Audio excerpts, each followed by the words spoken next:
أغلب الناس بتعاني من نغزة جواهم مأثرة عليهم بشكل كبير جدا ومخلية روحهم مطفية. اللي توفى له شخص غالي، واللي عاش فترة حزن مش قليلة، واللي اتصدم في أقرب الناس ليه. هتلاقي كل واحد عنده حكاية لو سمعتها هيصعب عليك. وبين كل 10 أشخاص هتلاقي 9 منهم مروا بصدمة واحدة على الأقل في حياتهم، ومن يومها مش عارفين يرجعوا تاني نفس الشخص بتاع زمان. عشان كده هونوا على بعض ورفقا بالقلوب، لأن كل واحد فيه اللي مكفيه وزيادة.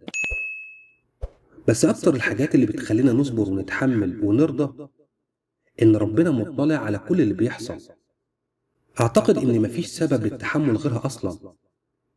مفيش حاجة في الدنيا دي كلها مريحة بالنسبة لي أنا شخصيا قد فكرة إن ربنا عالم ومطلع وعارف.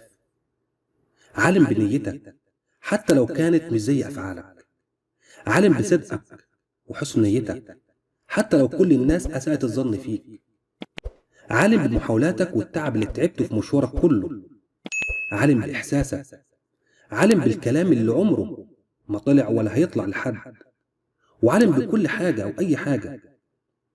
أكاد أجزم إن مفيش حد في العالم كله ما بيجيش عليه وقت بييأس ويزهق من العالم ومن اللي حواليه وما بيلاقيش حد يهون عليه غير إن ربنا موجود.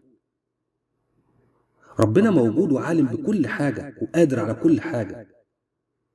وخلي دايما ربك في قلبك، ربك موجود وجنبك، اوعى تخاف. دمتم بخير.